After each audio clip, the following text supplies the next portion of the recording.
ये जो बच्चे चाहते हैं कि उनके आर्टिकल्स फातिमा ग्रुप में आ जाएं, कौन सा टेस्ट है, किस तरह से आप आपकी रिक्रूटमेंट क्राइटेरिया क्या है? इंशाल्लाह वो वक्त दूर नहीं है कि हम बिग फोर से ऊपर होंगे और शायद बिग फोर में आर्टिकल्स हो जाएं। अल्लाह बड़े बोल से बचाए, और हमारे पास बाद में हो तो शायद वो छोड़ के हमारे पास आ जाए। कहते हैं आप बाबर आजम की बहुत बड़े फैन। ये एशिया कप में इंडिया के साथ जॉइंट विनर बन के आए थे, तो वो जो प्राइज डिस्ट्रीब्यूशन सेरेमनी हुई थी वो मैंने इसको दिया था। He was too young at that time, छोटा सा होता था ये। सो बाबर को मुझे मुझे तब से ही पसंद था। आपको कोई डिजीज हो गई थी, कोई बीमारी हो गई थी, और वो बड़ी अजीब सी कोई थी, मुझे शायद 1 मिलियन में से या 10 मिलियन में से एक बंदे को होती। सर की तरफ से होता था कि भाई जिस बच्चे की क्लास में फोन बजा उस बच्चे को आके स्टेज पे डांस करना पड़ेगा। वो बड़ा इंटरेस्टिंग था जी। मैं उस बच्चे का नाम नहीं लूंगा क्योंकि वो खुद भी टीचिंग प्रोफेशन में है।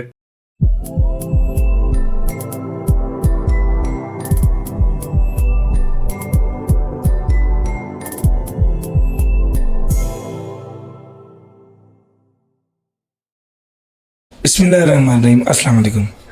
असातिज़ा का अपने शागिर्दों से बड़ी मोहब्बत का रिश्ता होता है, और शागिर्द जितना भी तरक्की करे, उस्ताद जो है उसको उतनी खुशी होती है और उसको उतना ही फ़ख्र महसूस होता है। लेकिन एक शागिर्द का फ़ख्र ये है कि जब वो कोई पॉडकास्ट करे और उसमें अपने उस्ताद को मदऊ करे। आज मेरी बड़ी खुशकिस्मती है कि मेरे उस्ताद हमारी पॉडकास्ट में मौजूद हैं। Please welcome sir Umar Ghaznavi. अस्सलाम वालेकुम सर। वालेकुम सलाम, कैसे हैं? अल्हम्दुलिल्लाह सर, बहुत शुक्रिया आपके टाइम का। और जब मैंने सीए शुरू किया था तो तब आपसे पढ़ा था, और एक नया बच्चा जब सीए में आता है तो वो जिस उस्ताद को देखता है, ख़ास तौर पे वो चार्टर्ड अकाउंटेंट हो और अकाउंटिंग पढ़ा रहा हो, तो वो सोचता है कि यार एक दिन बड़ा हो के मैं भी ऐसा ही बन जाऊं। और मतलब अल्हम्दुलिल्लाह उस वक्त पर्सनैलिटी का और रुख था। एक नया नया सीए किया हुआ था आपने, और आपका इंटरेक्शन, आपका बातचीत, वो मेरे जहन में ऐसी नक्श हुई कि मैं जब से पॉडकास्ट करने लगा था मेरी बड़ी ख्वाहिश थी कि सर आप आएँ, और फाइनली हमने आपको बुला लिया। आपके वक्त का बहुत शुक्रिया। थैंक यू वेरी मच जी। और आप जिस दौर की बात कर रहे हैं, लगभग 17 साल पहले की ये बात है। जी सर। और यस, नया नया सीए किया हुआ था, कोई साल 1.5 साल हुआ था, और बहुत पैशनेट था उस वक्त। सबसे बड़ी ख्वाहिश यही थी कि जो स्टूडेंट मेरे सामने बैठे हैं कल को यही मेरी जगह आके जब टीचिंग शुरू करेंगे, that would be the time जब वो एक सेंस ऑफ प्राउडनेस फील होती है। सो अल्हम्दुलिल्लाह you are one of those people जिनको प्राउडली हम लोगों के सामने प्रेजेंट करते हैं और बात करते हैं। और बहुत सारे स्टूडेंट्स हैं जो माशाल्लाह बहुत अच्छी पोजीशंस पे हैं, बहुत अच्छी जगह पे पढ़ा रहे हैं। सो अल्हम्दुलिल्लाह जी, Allah is very kind over the year. Sir ji, थोड़ी सी आपकी लाइफ को एक्सप्लोर करना चाह रहे हैं, और उसमें सबसे पहली बात तो ये कि सर आपका बैकग्राउंड क्या था, बचपन कैसा गुजरा, क्या शुरू से ही लाइक थे, मैट्रिक में क्या परफॉर्मेंस रही, एफएससी में क्या परफॉर्मेंस रही, एफएससी तक क्या चला, सर प्लीज़ थोड़ा सा हाईलाइट करें। ऐसे जी, लाइक का तो मुझे वर्ड समझ नहीं आता, लाइक क्या होता है। हाँ, ये कहते थे कि घर वाले अम्मी वो बताते हैं कि हाँ, शुरू से कोई अच्छे नंबर्स आ जाया करते थे टॉप 3 में, तो मुझे याद है इससे नीचे कभी नहीं जाते थे। 1, 2 या थर्ड यही पोजीशन आती थी। 8 में जब मैंने बोर्ड के एग्ज़ाम दिए तो मेरा स्कॉलरशिप आया, और जब स्कॉलरशिप आया तो मेरे फादर ने मुझे कहा कि यार ये स्कॉलरशिप लेना है या 6 महीने बाद जो मैट्रिक के एग्ज़ाम हो रहे हैं वो देने हैं। सो आई वॉज सरप्राइज कि ये क्या बात कर रहे हैं। तो मैंने कहा ये कैसे मुमकिन होगा। उन्होंने कहा हो सकता है तुम ये स्कॉलरशिप छोड़ो और स्कूल भी छोड़ो, मॉर्निंग में तुम 9th की क्लास लो और इवनिंग में 10th की क्लास पढ़ो, और 6 महीने बाद जो मैट्रिक के पेपर हैं वो दो। सो आई वॉज थ्रिल्ड कि चलो 6 महीने बाद कॉलेज में चला जाऊँगा। तो मैंने कहा ठीक है। It was a tough call, very tough call. जब मैंने ये कर तो लिया, लेकिन वो शुरू के 1-2 महीने बहुत टफ थे मेरे लिए, क्योंकि कुछ समझ नहीं आ रहा। जो स्पेशली 10th की क्लासेस थी, 9th पढ़ी नहीं हुई थी पूरी, और 10th के जाके डायरेक्ट पढ़ना शुरू कर दिया, तो इट वॉज टफ। बट अल्हम्दुलिल्लाह जी, over the period of 6 month, जो 6 महीने मेरे पास टाइम था और मैट्रिक के एग्जाम आ रहे थे, तो वो हुआ, और वो अल्हम्दुलिल्लाह A+ उसमें ग्रेड आया। सो मैट्रिक किया। मैट्रिक के बाद एफएससी। उस ज़माने में कॉन्सेप्ट तो सीए का हमने सिर्फ नाम सुना हुआ था। मेरी मम्मी कहती थी कि सीए कुछ ऐसा होता है जो बड़ा मुश्किल होता है, बट हमें कोई ना तो कॉलेज उस तरह कोई होते थे, ना हमारी फैमिली में कोई सीए था, ना आसपास कोई सीए था। बट हमने सुना था सीए बड़ा मुश्किल होता है, लेकिन हाईली पेड होता है। सो एफएससी में उस ज़माने में एक होता था कि जी लड़कियां अगर लायक हैं तो मेडिकल में जाएंगी, और लड़के अगर लायक हैं तो प्री इंजीनियरिंग में जाएंगे। सो हमने भी अनगाइडेड मिसाइल की तरह प्री इंजीनियरिंग में दाखिला ले लिया, और वेरी फर्स्ट डे में पता चल गया कि इंजीनियरिंग मेरे बस की बात नहीं है। सो वो पहला दिन था, और एफएससी करने तक वो मेरे ऊपर से गुजरती चली गई। सो एफएससी के फर्स्ट ईयर में ही सोच लिया था कि this is not my ball, तो छोड़ दिया एफएससी के बाद। एफएससी के बाद क्या करें जी, क्या करें। सो उस वक्त और कोई ऑप्शन नहीं थी, तो हमने बीकॉम में एडमिशन लिया।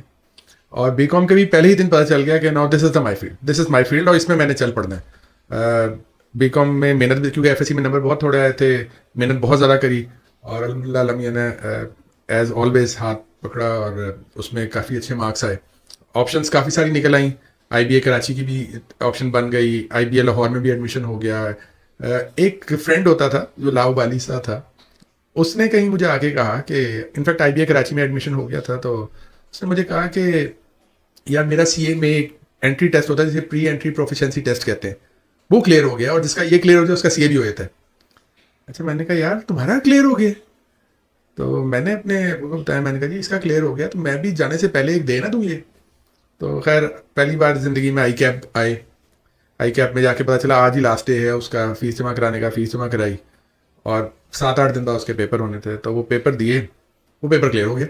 अच्छा, उधर मेरी एमबीए क्लासेस शुरू हो गई, इधर रिजल्ट आया तो मैंने अपने मिल से कहा कि जी ये तो क्लियर हो गया तो मैं एमबीए छोड़ देता हूँ और सीए ही करते हैं। तो काफ़ी समझाया लोगों ने कि यार आप कहाँ आईबीए छोड़ के जा रहे हो, पता नहीं सीए होता है आपसे कि नहीं होता। बहरहाल जी डिसीजन लिया कि जी कर लेना चाहिए, तो आईबीए छोड़ा, सीए की तरफ आ गए। अब सीए में जब आए तो चूंकि मैंने बीकॉम की बेस के ऊपर वहाँ पे अप्लाई किया था, तो वहाँ पर उस ज़माने में आपको कोई एज सच क्लासेस की रिक्वायरमेंट नहीं होती थी। तो 4 महीने बाद पहली अटैम्प्ट आ रही थी, जो अगर मेरे साथ कोई एफएससी करके आता तो उसके लिए वो एलिजिबल नहीं होनी थी, बट वो मैंने जाके स्कैंस में बात की अपने प्रिंसिपल से कि जी मैं 4 महीने बाद पेपर दे सकता हूँ। उन्होंने कहा आपकी कॉल है, आप दे दें, हम आपको रेगुलर क्लास में बिठा देंगे, बट वो ऑलरेडी आधी से ज़्यादा गुजर चुकी हैं। तो मैंने कहा जी मैं पीछे से कवर कर लूँगा। सो उसमें बैठे, उस ज़माने में जो ये अब कैफ कहलाता है, उस ज़माने में सीए इंटर कहलाता था वो। सो 99-2000 की कहीं बात है ये। खैर वो हमने, और उसमें भी सी इंटर में 2 पार्ट होते थे, पार्ट 1 और पार्ट 2, FE1 FE2 कहते थे। सो वो FE1 के पेपर दिए, अल्हम्दुलिल्लाह हमारे 3 सेक्शन उस ज़माने में स्कैंस में होते थे, तो मेरे सेक्शन में अकेला पास हुआ था और बाकी 2 सेक्शंस में से इतने लोग बस पास हुए कि वो मिल के एक सेक्शन कोई 15 लोगों का बन गया और फिर हम FE2 के अंदर आ गए। और उस ज़माने में फिर ये फर्स्ट टाइम मॉड्यूलर सिस्टम आ गया। सो वो मॉड्यूल सी जो था वो हमारा बना 6 महीने बाद, वो भी अल्हम्दुलिल्लाह पहली अटैम्प्ट में क्लियर हो गया। उसके बाद वो जो मॉड्यूल डी आया वो भी पहली अटैम्प्ट में हो गया। तो सीए इंटर जो था ये कोई 1 साल 4 महीने के अंदर ये कंप्लीट हो गया। जब ये कंप्लीट हुआ तो दिमाग काफ़ी ऊपर चला गया कि भाई मैं तो शायद बहुत लायक हूँ, क्योंकि मैं अकेला ही था लाहौर में जिसका इस तरह फर्स्ट अटैम्प्ट में ये सारा निकला था। थोड़े से लोग होते थे उस ज़माने में, तो मुख्तलिफ फॉर्म में अप्लाई किया, PwC, EY उस वक्त नहीं होता, उस वक्त उसका 4 रोड्स हुआ करता था, और अंजुम आसिम और जितनी भी टॉप फर्म्स थी सब में अप्लाई किया। अल्हम्दुलिल्लाह सब में एक एक करके होता चला गया। सो उस वक्त जब सबसे पहला मेरा जिस फर्म में हुआ वो अंजुम आसिम फर्म होती जो ग्रैंड थॉटन के जी जी जी। सो मेरे साथ जिस बंदे का हुआ फर्म में वो नासिर अब्बास। जी सो जी Nasir was my class fellow in BCom. Then हमारा अंजुम आसिम में भी एक साथ ही हो गया, लेकिन मैं रजिस्ट्रेशन नहीं कराई क्योंकि मुझे था कि PwC में भी अभी टेस्ट वेस्ट देते हैं, वहाँ पे टेस्ट हुआ, टेस्ट नहीं इंटरव्यू उस ज़माने में होता था। सो वो इंटरव्यू दिया और यहाँ पे वो मेरे पीछे पड़ गया कि आप अपनी रजिस्ट्रेशन कराएं, जो मैं आए बाएँ शाएँ करके टाइम ज़ाया कर रहा था। इवेंचुअली PwC से कॉल आ गई, और जब कॉल आई तो बाय द टाइम नासिर ने अपने रजिस्टर करवा लिए थे आर्टिकल्स, मैंने नहीं करवाए थे। तो फिर उनको खुदाफिज कहा और PwC से आर्टिकल स्टार्ट हो गए। वो फिर उस ज़माने में 4 साल के आर्टिकल्स होते थे फर्गसन में, और 4 साल के आर्टिकल्स किए। उसी दौरान ये मॉड्यूल E और F भी देना शुरू कर दिए, वो भी अल्लाह का शुक्र है होते चले गए और इवेंचुअली फिर CA क्वालिफाई हो गया। PwC में ही था तो CA क्वालिफाई हो गया, आदम जी इंश्योरेंस ज्वाइन कर ली और उसके बाद फिर सिलसिला चल पड़ा आगे जॉब का। टीचिंग तो मैंने फर्स्ट डे ही जैसे मेरे CA क्वालिफाई हुआ उससे वेरी नेक्स्ट डे मैं उम्रे पे चला गया था। सोचा होता है कि क्वालिफाई करेंगे तो जाएंगे, तो जैसे मैं वापस आया तो स्कैन से मुझे फ़ोन आ गया कि जी आप बस आ जाएँ, कल से ही आ जाएँ और पढ़ाना शुरू करें। सो इस तरह की ये CA की जर्नी कुछ ज़बरदस्त माशाल्लाह। अच्छा सर, यानी जब क्या कहते हैं आपने CA qualify with in articles ही कर लिया? नहीं, आर्टिकल के बाद तकरीबन कुछ महीने गुजर गए थे, क्योंकि वो आर्टिकल का टाइम पीरियड इतना था कि आर्टिकल के बाद अटैम्प्ट जो आई थी उसमें फिर क्वालिफाई हुआ था। मुझे याद है कि जब आपने CA की टीचिंग में आए तो उसमें जो है वो आप पढ़ा रहे थे और आपके पढ़ाने का तरीका बड़ा यूनिक इस हवाले से था कि आप बहुत आसान, मतलब लगता था कि बहुत ही आसान है कुछ जो आप पढ़ा रहे हैं, और उसके साथ ना आपका मूड बड़ा फ्रेंडली होता था जनरली टीचर्स के बारे में, या उस वक्त सर वो होते थे, बल्कि अभी भी वही हैं सर हबीब, तो वो स्ट्रिक्ट हैं थोड़े। तो उससे अगले पेपर में जब आप आते थे तो आप बड़े फ्रेंडली होते थे, तो होता था कि यार ये चार्ट अकाउंटेंट भी हैं और ये इतने फ्रेंडली हैं। फिर उसके बाद आपसे वो वाली क्लासेस लेते हुए मुझे याद है अच्छी तरह के क्लास में किसी का मोबाइल फ़ोन पे कॉल आ गई, तो उसी के रिंगटोन पे। तो उसी के रिंगटोन पे, तो वो क्या कि सर की तरफ से होता था कि भाई जिस बच्चे की क्लास में फ़ोन बजा उस बच्चे को आके स्टेज पे डांस करना पड़ेगा। वो बड़ा इंटरेस्टिंग था जी। मैं उस बच्चे का नाम नहीं लूंगा क्योंकि वो खुद भी टीचिंग प्रोफेशन में है, टीचर है, बल्कि आजकल तो शायद वो पाकिस्तान से बाहर शायद आयरलैंड में चला गया है क्वालिफाई करने के बाद। सो वो उसका फ़ोन बजा, मैंने पहले ही कहा था कि फ़ोन साइलेंट पे रखें, तो अगर बजेगा तो उसी के रिंगटोन पे आपने डांस करना है। सो वो तो शायद इंटेंशनली था कि मेरा फ़ोन बजे किसी तरह तो मैं आऊँ स्टेज पे, तो वो तो आके स्टेज पे एक कोने से दूसरे कोने पे तो रुके ना, उसे तो पकड़ के बिठाना पड़ा कि बैठ जाओ।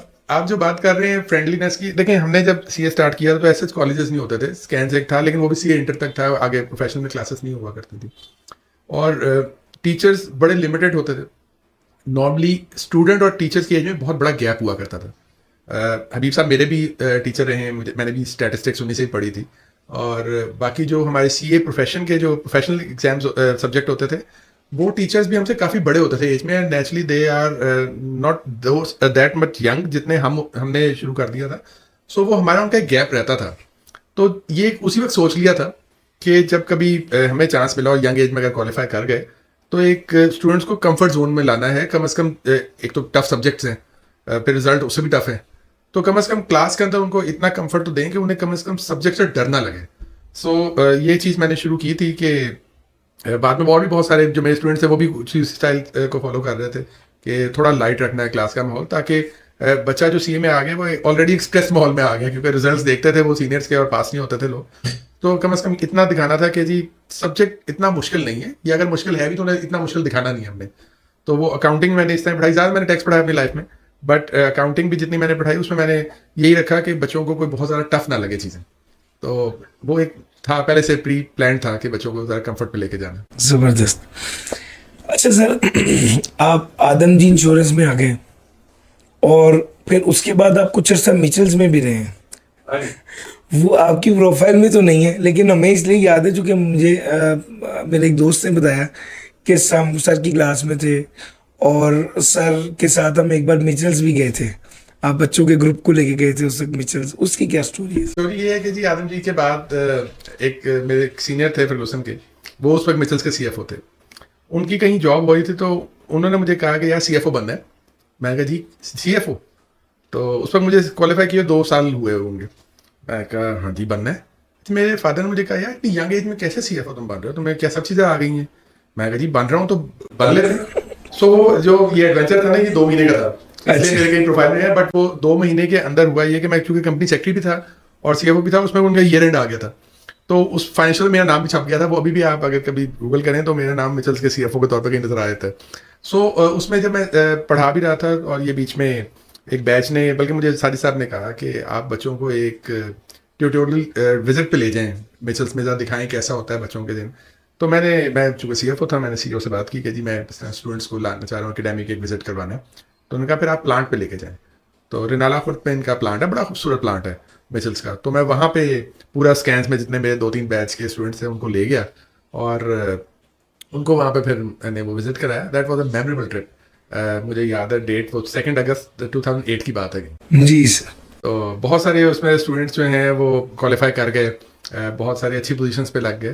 तो वो ये था कि वो बीच में कुछ 2 महीने के लिए मैंने ये चीज़ की थी, और उसके बाद फिर मैंने वापस आदम जी आ गया था। सर अच्छा, जो सीए की क्वालिफिकेशंस, एक तो कुछ बच्चे होते हैं आगे कहते हैं कि सर हमने सीए नहीं हमसे हो रहा, कोई और ऐसी क्वालिफिकेशन बताएं जिसकी ग्रेस भी सीए जैसी और वो सीए जितनी मुश्किल भी ना हो।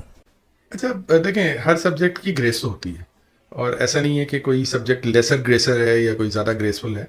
हर सब्जेक्ट, हर फील्ड की अपनी एक ग्रेस होती है। हाउएवर मेरा हमेशा से मानना है कि जब भी आपने एज अ स्टूडेंट कोई चीज़ पिक करनी है तो वो अपने पर्टिकुलर फील्ड में सबसे टॉप पे हो।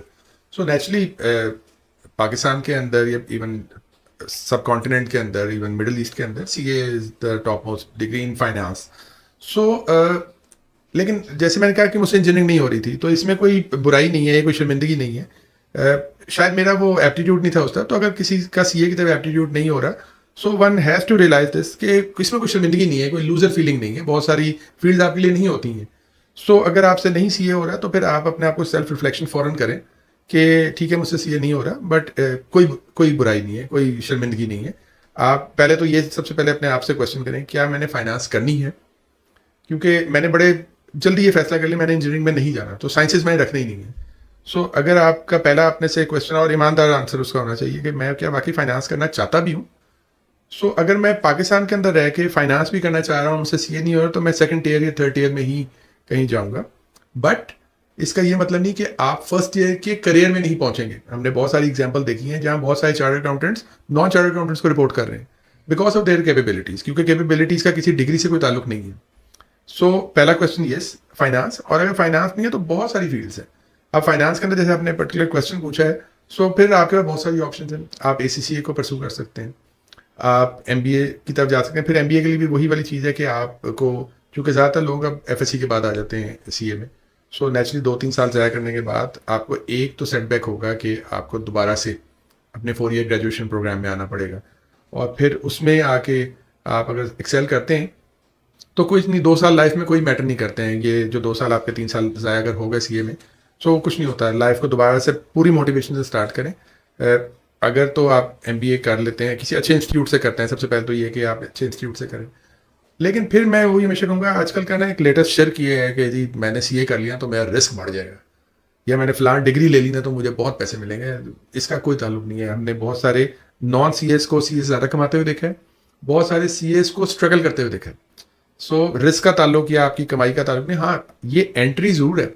अभी मैं आज भी एक सेशन अटेंड कर रहा था, तो उसमें ये बात हो रही थी कि your degree is a visa to the organisation, your promotion is your performance. आपने जो प्रमोट होना है वो अपनी परफॉर्मेंस से होना है। सो आपके पास अगर डिग्री है तो ये मेक श्योर नहीं कराएगा कि आपने करियर में भी ऊपर जाना है। सो अगर आप फाइनेंस में रहना चाहते हैं तो ऑप्शंस और भी हैं, ACA में भी ऑप्शन है। आप ACA के अलावा ACCA कर सकते हैं, आप MBA कर सकते हैं, और भी चीज़ें हैं। लेकिन पहला क्वेश्चन तो ये है कि क्या उसमें भी चल जाएंगे? कहीं वहाँ पे तो 2 साल बाद जाके नहीं कहेंगे यार ये तो मैं फंस गया। सो सबसे पहला सवाल ये है कि क्या MBA या नॉन CA की कोई भी डिग्री, फाइनेंस आपका दिल करता है, आपको एक्साइट करता है? अगर नहीं करता तो फिर आप फॉरेन डिसीजन लें। बहुत ऑप्शन हैं। आप लॉ कर सकते हैं, आप बिजनेस एडमिनिस्ट्रेशन में जा सकते हैं, कोई भी चीज़ करें, लेकिन रोके नहीं अपने आप, लिमिटेड ना करें। नहीं सर, ज़बरदस्त। एक बात मैंने ये देखी थी आपकी प्रोफाइल में कि आप certified internal control auditor of Pakistan जो एक इंस्टीट्यूशन है उसको लीड कर रहे हैं। तो ये सवाल उसके वाले से भी था कि क्या उसकी तरफ आना चाहिए या PIFA या कोई और इस तरह की सर्टिफिकेशन उसके पैरेलल आती है CA के, ICMA वगैरह? देखिए, ये जितनी भी चीज़ें हैं, जैसे PIFA है या जो आप अभी नाम लेते हैं, प्राइमरीली ये CA की बेस पे फुली एग्जाम्प्ट थे। हाउएवर मैंने एक और चीज़ की थी, कॉर्पोरेट चार्टर्ड सेक्रेटरीज, वो एग्जाम्प्ट नहीं होता। अगर आपका प्रोफाइल में अगर आप चाहते हैं कि एक ऐसी सर्टिफिकेशन आए जो आपको कॉर्पोरेट वर्ल्ड के अंदर कंपनी सेक्रेटरी वाले प्रोफाइल की तरफ ले जाए, तो that is a good degree. Institute of corporate secretaries of Pakistan उसका इंस्टीट्यूट है, अच्छा, उसका कोर्स कंटेंट भी अच्छा है। 13 पेपर्स होते हैं, और जो CA क्वालिफाइड होते हैं उनको 9 पेपर एग्जाम्प्ट होते हैं। उसमें से 4 पेपर मैंने दिए थे, उसमें मेरा एक गोल्ड मेडल भी आ गया था। तो वो एक अच्छी चीज़ है, आप कर सकते हैं। और उसमें फिर आपके लिए जो डोर्स हैं वो कंपनी सेक्रेटरी के लिए ओपन हो जाते हैं इन पाकिस्तान। सो वो चीज़ है। बट फिर मैं ये कहूँगा कि इक्विवेलेंट टू CA तो नहीं हो सकता, बट यस आपके लिए फाइनेंस में डोर ओपन हो जाते हैं, बट इक्विवेलेंट टू CA नहीं होता। ज़बरदस्त। अच्छा सर, जिस तरह आपने माशाल्लाह अपने करियर में ग्रोथ किया, आप उसके बाद आगे चले गए। आदम जी के बाद आप बर्जर पेंट्स में चले गए, अच्छा, फाइनेंस कंट्रोलर के तौर पे। नहीं, इसके दरमियान में पाकिस्तान क्रिकेट बोर्ड का मेरा यस। सो पाकिस्तान क्रिकेट बोर्ड बड़ा इंटरेस्टिंग था। अखबार में ऐड आया, जनरल मैनेजर फाइनेंस, पता नहीं कितने सालों का एक्सपीरियंस मांगा था, मेरा बिल्कुल नहीं उतने बन रहे थे, बट मैंने अप्लाई कर दिया। मैंने कहा अप्लाई करने में क्या है, अप्लाई किया। वन फाइन मॉर्निंग में अपने ऑफिस में बैठा हुआ था, तो मुझे फ़ोन आया कि जी मैं पाकिस्तान क्रिकेट बोर्ड से बात कर रहा हूँ, आपका इंटरव्यू है। GM फाइनेंस की पोस्ट थी। तो मैंने कहा ठीक है जी, उन्होंने बुलाया, मैं इंटरव्यू देने गया, इंटरव्यू वेंट वेरी वेल। अच्छा, तो मैं कहा कहाँ पे कोई रेफरेंस है? उसने मुझसे स्पेसिफिकली इंटरव्यू ने पूछा भी कि आपका कोई रेफरेंस है? तो मैंने कहा जी ऐसा रेफरेंस तो नहीं है, लेकिन आप बताएं किस तरह का रेफरेंस चाहिए। मैंने कहा जी PWG के पार्टनर जिनके साथ मैंने काम किया है उनका मैं नाम आपको दे सकता हूँ, आप उनसे पता कर लें। कहते हैं और कोई? मैंने कहा जी और तो ऐसा कोई नहीं है। फिर जब मैं घर वापस आ रहा, ऑफिस वापस जा रहा था, मैंने कहा ये रेफरेंस पूछने, रेफरेंस था नहीं तो नहीं होना। फिर एक दिन मेरे फ़ोन आ गया कि जी आपसे उस वक्त जो COO थे PCB के, वसीम बारी, उनसे आपका इंटरव्यू है। मैं गया तो फिर 4-5 लोग बैठे हुए थे, इंटरव्यू हुआ, it also went very well. बहुत अच्छा, जो भी क्वेश्चन और बड़ा कॉन्फिडेंटली स्मूथली वो निकल गया। फिर मैं वापस आ गया। फिर हफ्ता 10 दिन गुजरे, मैं कहा कहाँ हुआ है, ये बस चल रहा है सिलसिला। फिर एक दिन मुझे सैटरडे को मैं कार वॉश करा रहा था और अपनी जीन्स और टी-शर्ट में था, तो मुझे फ़ोन आया कि जी आप अभी आ सकते हैं PCB। मैं कहा यार अभी तो मैं इस हालत में नहीं हूँ। उन्होंने कहा नहीं अभी आ जाएं, क्योंकि कल से हमारा वो T20 टूर्नामेंट हुआ करता था, फैसल बैंक T20 टूर्नामेंट। सो वो शुरू हो जाएगा, फिर स्टेडियम बंद हो जाएगा, 7-8 दिन कॉर्डन ऑफ कर देंगे, तो आप आ जाएं। मैं कहा यार मैं तो चप्पल पहना हुआ है और कैसे? उन्होंने कहा नहीं आप आ जाएं। खैर आई वेंट देयर, तो उन्होंने मुझे एक रूम में बिठाया। उसके बाद कोई अच्छा खासा मोटा कोई 50 पेजों का कॉन्ट्रैक्ट ला के मेरे हाथ में रख देगा जी। एनवेलप मैंने खोला, उसमें एम्प्लॉयमेंट एग्रीमेंट था, और एक साहब आए, उन्होंने हाथ मिलाया बड़े पुरजोर से, कहे वेलकम ऑन बोर्ड, और आप PCB आप ये पढ़ लें। मैं कहा जी ये तो इतना बड़ा है। तो उन्होंने कहा आप रख लें, 7-8 दिन में टाइम होता है इसका। मैं कहा नहीं नहीं आप बताएं कहाँ साइन करना है, मैं अभी ज्वाइन करने को तैयार हूँ, 7-8 दिन में 5-6 दिन हो जाए। मैंने फटाफट वो साइन करके लिया और PCB ज्वाइन कर लिया मैंने।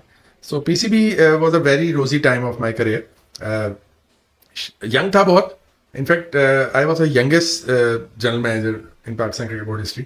बल्कि जब मुझे वो मिलवाने लेके जाए थे तो सब हैरान हो रहे थे कि ये, क्योंकि वो अनाउंसमेंट एक दिन पहले निकल जाती है। तो बल्कि मुझे याद है एक इजाज़ अहमद क्रिकेटर हैं, तो वो नेशनल अकेडमी में बैठे हुए थे, तो उनके पास मुझे वो HR के साहब लेके गए। तो अभी उन्होंने इंट्रोडक्शन नहीं करा, उनका जी हम आपको ना वो GM से मिलवाने आए हैं। तो मुझे देख के उन्होंने कहा कि ये छोटे भाई हैं उनके? तो मैंने कहा नहीं वो छोटे भाई नहीं, वो मैं ही हूँ। तो कह रहे हैं यार इतना छोटा GM कैसे हो सकता है, क्योंकि वो उनके जहन में एक ग्रे हेयर्ड पर्सन होता था। So I was under 30 at that time. तो बड़ा अच्छा था, अगर मैं आज वो जॉब मिलती तो शायद मैं करियर एंड तक वहीं पे रहता, बट उससे ऊपर ऐसे कोई पोजीशन नहीं थी। तो मुझे ये था कि मैं अभी अपने करियर के 30-32 साल क्या यही पोजीशन पे रहूँगा, करूँगा क्या। सो वहाँ 3-4 साल बड़ा अच्छा टाइम गुजरा। बहुत मज़ा आया उस टेन्योर में, और काफ़ी चीज़ों में इन्वॉल्व रहा मैं। काफ़ी अच्छा टाइम गुजरा, और जब मैंने वहाँ रिज़ाइन किया for no reason, just to explore the world, इसलिए से रिज़ाइन किया। तो मेरा एक तो रिज़ाइन एक्सेप्ट हुआ वहाँ पे। दूसरा मेरे पेरेंट्स मुझसे बहुत खफा हो गए, मेरी मम्मी ने 1 महीने मुझसे बात नहीं की, क्योंकि the kind of exposure I have. तो काफ़ी रिस्पेक्ट भी थी, मतलब मेरी तो थी, मेरे फैमिली वालों की बहुत थी। इनफैक्ट वो जब कभी किताबी स्टेडियम आते तो दरवाजे खुल जाते, गाड़ी उनकी भी अंदर आ रही होती। तो वो काफ़ी था। और फिर जो मेरा रूम था वो बिल्कुल पवेलियन के ऊपर वाला रूम था। तो मेरे रूम से पूरा ग्राउंड नज़र आ रहा है, बिल्कुल बॉलर के आम के पीछे वाला मेरा व्यू बनता था। और जब कभी कोई मैचेस होते तो वो मेरे रूम से आके सारे देख रहे होते थे। तो वो, बल्कि मेरी बेटी उस वक्त बहुत छोटी थी, तो अभी मैंने उसे बताता हूँ कि मैंने कहा मुझे यहाँ से ये व्यू होता था मेरा। तो वो कहती पापा आपने क्यों छोड़ दी, और उस वक्त क्यों छोड़ी जब मैं छोटी थी। मुझे अब अगर मैं होती तो मैं अपने फ्रेंड्स को जलाती, जेलस करती, देखो जी मैं यहाँ बैठ के मैच देख रही हूँ। सो वो छोड़ के फिर मैं बर्जर मूव किया था, और बर्जर मेरा 1 साल ही रहा। इनफैक्ट बर्जर और फातिमा में लगभग मैंने एक साथ ही अप्लाई किया था। हाउएवर फातिमा में होते होते होते मेरे 3-4 इंटरव्यूज़ हुए, बीच में उनके CFO चेंज हो गए, तो वो फिर मामला भी चला गया, बट इवेंचुअली मेरी बात चल रही थी। सो फातिमा में फिर इवेंचुअली जब वहाँ मुझे 1 साल हुआ तो यहाँ से मुझे कॉल आ गई, और फिर मैंने ज्वाइन कर लिया फातिमा। एंड सिंस 2014 मेरा अल्हम्दुलिल्लाह फातिमा में चल रहा है। It's been now 11th year in Fatima, in different roles, different capacities. उस वक्त Fatima was not that big group जितना माशाल्लाह अब फातिमा कॉन्ग्लोमरेट जितना बड़ा बन गया। और बट हमें उस वक्त भी था कि ये ग्रुप इंशाल्लाह बहुत आगे जाएगा। सो तब यही करके फातिमा ज्वाइन कर ली थी 2014 में। नहीं सर, हमने देखा ओवर द पीरियड, एक तो आपने इस तरह से जॉब स्विच करने की बात की, what is the right time to switch the job? ये बड़ा ट्रिकी सवाल है आपका। मुझसे बहुत सारे स्टूडेंट ये क्लास में भी पूछते हैं कि जी कितनी जॉब स्विच करनी चाहिए, राइट टाइम क्या है जॉब स्विच करने का। देखें हमने तो मार खा कर सीखा, हमें किसी ने इस चीज़ में बताया नहीं था। लेकिन मार खा के जो चीज़ें सीखता है ना बंदा, वो कहते हैं ना बादाम खा के नहीं वो सीखते। तो हमने जो चीज़ सीखी है, देखें जॉब स्विच आप तब करें जब you are more than 100% sure कि जहाँ आप जा रहे हैं वहाँ आप सर्वाइव करेंगे, नंबर वन। नंबर टू, आप जिस शिप में जा रहे हैं नेचुरली आप एक शिप का साइज होता है, सो आपने जब भी मूव करना है अपने से बड़े शिप में करें, जिसमें आप हैं उससे बड़े में करें, क्योंकि छोटे शिप में आपको शायद बड़ा रोल तो मिल जाएगा, लेकिन हो सकता है कि उस शिप की थोड़े से बाद कैपेसिटी ना रहे आपको मेंटेन करने की। सो जब भी आप जहाँ जाएं कम से कम ये देख लें कि कहीं आप इतने बड़े साइज में तो नहीं जा रहे हैं, अपना साइज उस शिप के हिसाब से, कि कल को आप उस शिप की लाइबिलिटी बन जाए। सो जहाँ जाएं साइज ऑफ द ऑर्गेनाइजेशन देखें, कल्चर जरूर देखें। शिफ्ट करने का कोई ऐसा टाइम नहीं होता। मैंने जो ओवर पीरियड टाइम चीज़ सीखी है ना, आप जॉब नहीं छोड़ते, आप टेक्निकली बॉस स्विच कर रहे होते हैं। सो जब भी आपने स्विच करना है तो ऑर्गेनाइजेशन ज़्यादा बॉस का सोच के करें कि अगर आपको अच्छा बॉस मिला हुआ है ना तो उसके साथ टाइम गुजारते जाएं, क्योंकि टेक्निकली मेरे हिसाब से 25% of your salary is your boss. So अगर आपका अच्छा बॉस है तो बिला वजह स्विच ना करें अनलेस एंड अनटिल आपको उससे अच्छा बॉस मिल रहा हो। और अच्छा बॉस मिलने के साथ जो नया है वो कहते हैं ना, the boss you know is better than the boss you don't know. तो जिसके बारे में आपको नहीं पता उससे बेहतर जिसके बारे में पता है वो ज़्यादा बेहतर है। तो टाइम ऑफ स्विचिंग ऐसा कोई नहीं होती। करियर के शुरू में पहले 10 साल के अंदर अगर आप स्विचिंग कर लें, बहुत ज़्यादा ना करें बट स्विचिंग कर लें, कोई मैटर नहीं करता। बट जब आप करियर के उस टाइम में आए थे जहाँ आपको सीए क्वालिफाई किए 15 साल से ऊपर हो जाता है, तो फिर बहुत एहतियात से करें, क्योंकि पिरामिड में आप ऊपर वाली साइड पे जाना शुरू कर देते हैं और ऊपर इतनी पोजीशंस नहीं होती हैं। लाइक एक कंपनी में शायद 10 फाइनेंस मैनेजर तो हों लेकिन सीएफओ एक ही होगा। सो अगर आप किसी अच्छी कंपनी में अच्छी पोस्ट पे बैठे हुए हैं और अनकंफर्टेबल नहीं हैं with your bosses and with your पे स्ट्रक्चर, तो मेरा तो उसमें यही है कि आप स्विच करने से पहले काफ़ी बार सोच लें, क्योंकि यू नेवर नो कि आप कहीं बड़ी सैलरी पे जाएं और कुछ अर्से बाद वो ऑर्गेनाइजेशन को बड़ी सैलरी आपको देना थोड़ा क्वेश्चनेबल हो जाए। तो आइडियल टाइम जो है किसी भी, अगर आप करियर के शुरू में भी जाएं तो 3 साल जरूर कहीं पे लगाएं एटलीस्ट, इससे ज़्यादा भी लगा सकते हैं बट बहुत ज़्यादा भी ना लगा लें, अदरवाइज फिर वो मोनोटोनस का एक एलिमेंट आया था कि जी आपने और कुछ किया ही नहीं है। बट 3 साल से पहले भी ना छोड़ें अनलेस एंड अनटिल आपको लगने लगे कि अब मैं बर्न आउट होना शुरू हो गया, क्योंकि एनर्जी जब नेगेटिव एनर्जीज में कन्वर्ट होती है तो बर्न आउट होता है इंसान और वो आपको डीमोटिवेट करता है। सो अगर ऐसी सिचुएशन में नहीं पहुंच रहे तो फिर आप 3 साल में देख लें, लेकिन रूल वही, फॉर्मूला वही है कि बड़े साइज में जाना है। जी सर, डन। अब अगला सवाल ये है कि सर माशाल्लाह आप खुद एक बड़ी की पोजीशन पे हैं फातिमा ग्रुप में, एक बहुत बड़े ग्रुप में विद 6000 प्लस एम्प्लॉयज़, और उसमें आप एक ऐसे चार्ट अकाउंटेंट हैं जो शदीद फाइनेंस का काम नहीं कर रहे बल्कि एचआर रोल में है। तो सर चार्ट अकाउंटेंट के बारे में तो लोग यही सोचते हैं कि ये कोई अकाउंट्स वगैरह ही बना रहे होंगे, तो ये किस तरह का काम है और ऐसे भी काम सीए कर सकते हैं? सो क्वेश्चन आपका अच्छा है कि सीए वाला बंदा एक नॉन सीए फील्ड में कैसे आ गया। सो ऐसा था कि जब मैं सीए में आया था तो एक हम यही चीज़ देखते थे कि चार्ट अकाउंट्स के बारे में 2-3 चीज़ें मशहूर हैं। एक तो अच्छे स्पीकर नहीं है, कम्युनिकेट अच्छा नहीं करते हैं और पीपल साइड वीक होती है उनकी, और हमने देखा ऐसा था भी। सो जब मैं टीचिंग में आया तो मैं इन चीज़ों के ऊपर अपने काफ़ी चीज़ों पे काम भी किया और ओवर द पीरियड टाइम मेरी तो ये चीज़ें बेहतर हो गई, बट मुझे फाइनेंस में रह के मौका नहीं मिल रहा था कि इस साइड में कुछ कर सकूँ। फाइनेंस में बजटिंग भी की, प्लानिंग भी की, टैक्सेशन बहुत अच्छा किया, अकाउंट्स, फाइनेंस, सब चीज़ें की। सो मेरे से वो कोई चीज़ ले नहीं सकता था। जब मुझे कोई कहे कि जी अब आप नहीं कर रहे तो आप ये चीज़ें भूल गए हैं, ऐसा कुछ नहीं था। हमारी ऑर्गेनाइजेशन के अंदर 2017-18 में एक प्लान बना, एचआर ने बनाया, और वो ये था कि ऑर्गेनाइजेशन में top employees on the basis of their performance and potential कुछ एक ग्रुप बना लिया गया, लीड फ्रॉम फ्रंट नाम रखा गया, LFF। I was part of that group. और जब वो 1 साल का पूरा वो एक रिगरस हमारी ट्रेनिंग हुई जिसमें लम्स के हुए, हार्वर्ड के कोर्सेज हमने किए और काफ़ी सारी हमें सॉफ्ट स्किल्स के ऊपर काम कराया। तो जब हमारी ग्रेजुएशन सेरेमनी जिस दिन थी तो उस दिन हमारा एक पैनल इंटरव्यू था और उसमें उन्होंने पूछा कि अगर आपको फाइनेंस से निकल के बाहर कोई और चीज़ में मौका मिले, हम 3 लोग थे जो फाइनेंस से सिलेक्ट हुए थे, पूरी ऑर्गेनाइजेशन से कोई 18 लोग सिलेक्ट हुए थे। सो तब मैंने कहा था कि मुझे मौका मिले तो मैं एचआर में जाना चाहूँगा। खैर ये बात गुजर गई, कोविड आ गया, कोविड में चीज़ें थोड़ी सी आप कहें कि लो बर्नर पे चली गई। उसके बाद मुझे याद है 2021 में हम किसी कॉन्फ्रेंस में थे तो एक एचआर के एक साहब है सीनियर पोजीशन के, उन्होंने मुझे कहा कि आप एचआर में एक हमारे पास रोल है, आप करना चाहेंगे? एंड आई सेड यस, मुझे बताएं क्या रोल है। उन्होंने मुझे बताया, मुझे एक्साइटेड लगा। मैंने जाके अपने उस वक्त जो बॉस थे ग्रुप सीएफओ उनसे बात की कि जी मैं एचआर में जाना चाह रहा हूँ। वो कह रहे हैं यार मुझे पहले लग रहा था कि आपकी जो डायरेक्शन है ना वो फाइनेंस में सारी उम्र नहीं जानी है, तो आप देख लें, इट्स अ बिग डिसीजन, क्योंकि आपको अपने कंफर्ट जोन से आप निकलेंगे। सो कंफर्ट जोन से निकलना इतना आसान नहीं होता और नेचुरली आपको बस ह्यूमन रिसोर्स की स्पेलिंग ही पता है, इतना आसान है नहीं जितना आप समझ रहे हैं। तो मैंने कहा जी मुझे पता है, और कंफर्ट जोन से निकलूंगा तो पता चलेगा कि वाकई हाई पोटेंशियल हूँ भी कि नहीं हूँ। तो उन्होंने कहा बातें कहने को अच्छी हैं बट ये रिस्की वेंचर है, अगर आप वहाँ ना चले। मैंने कहा जी अल्लाह मालिक का देखा जाएगा। सो ये करके मैं एचआर में मूव कर गया। Believe me it was very tough. पहले 2 महीने मेरे लिए बहुत मुश्किल थे। एचआर की चीज़ें समझना बहुत चैलेंजिंग चीज़ें थी, क्योंकि जो ये रोल जो मुझे मिला था ये 8 महीने से पोजीशन खाली थी, तो बहुत सारी चीज़ें बैकलॉग में आ गई थी और सारी की सारी इस तरह की थी जिसका इम्पैक्ट पूरी ऑर्गेनाइजेशन पे आना था। सो नेचुरली लोगों की एक्सपेक्टेशन, मेरे सीईओ की एक्सपेक्टेशन, मेरे डायरेक्टर एचआर की एक्सपेक्टेशन बहुत ज़्यादा थी।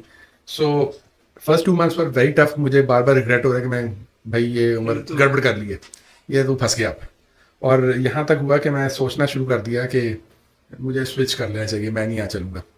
सो मैंने जाके अपने एक्स बॉस से बात की। वो इस वक्त सीईओ हैं कंपनी के, तो उस वक्त वो सीएफओ होते थे। मैंने कहा जी मेरी बस हो गई है। तो कहे थे यार कोई नहीं, हम तेरे पीछे खड़े हैं। जब पूरी बस हो जाएगी तब बताना, अभी तेरी बस नहीं हुई है। कह रहे तुझे लग रहा है तेरी बस हुई है, अभी तेरी बस नहीं हुई है। खुद भी चार्टर्ड अकाउंटेंट है, बड़े बहुत हाई लेवल के चार्टर्ड अकाउंटेंट है। मतलब सिर्फ चार्टर्ड अकाउंटेंट नहीं, मैं कभी आपको उनके बारे में बताऊंगा। Is a fantastic person. तो उन्होंने कहा नहीं अभी आपकी बस नहीं हुई है, और हमें पता है अभी आप में इतना करंट है कि आप चला लोगे। और खैर अल्लाह मियाँ ने एक बार फिर हैंड होल्डिंग की। कुछ ऐसी बेट्स थी जो कि ऑर्गेनाइजेशन पिछले 5 साल से नहीं हो पा रही थी उस एचआर के पर्टिकुलर रूल से रिलेटेड, और वो अल्हम्दुलिल्लाह अल्लाह मियाँ ने मौका दिया, सीईओ के सामने प्रेजेंट किया, और वो अल्हम्दुलिल्लाह हो गई, जिससे ऑर्गेनाइजेशन में 250 लोगों को स्ट्रेट सैलरी एडजस्टमेंट्स उसके साथ हुई। तो बहुत सारी दुआएं भी कहीं साथ मिल गई और फिर चीज़ें चल पड़ी, क्योंकि मुझे था तो सही एचआर का शौक। तो इनिशियली मेरे जन्म में था 2 साल के बाद मैं सोचूंगा वापस जाने का, बट अल्हम्दुलिल्लाह 3 साल हो गया, मेरा कोई प्लान नहीं है वापस फाइनेंस में मूव करने का। हाँ कोई और रोल मिला तो ज़रूर सोचूंगा, बट बहुत अच्छा रहा। और मेरा ये मानना है कि एक नॉन चार्टर्ड अकाउंटेंट शायद फाइनेंस में वो क्रिटिकल काम नहीं कर सकते जो हम लोग फाइनेंस में रह के करते हैं चार्टर्ड अकाउंटेंट।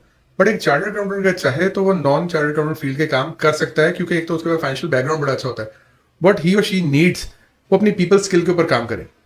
आप कितने एम्पैथेटिक होके सोचते हैं ये आपको आपकी लाइफ में लेके चलता है। मेरा एक बड़ा बड़ा क्लोज मानना है, मैं जब भी अपनी कोई खास चीज़ सीईओ के पास लेके जाता हूँ, लगभग हमारा हर वीक उनका रिव्यू होता है, और जिसमें कोई पीपल ओरिएंटेड साइड की चीज़ होती है, तो मैं सुबह अपनी अम्मी से कहता हूँ कि जी आज दुआ कीजिएगा मेरे लिए।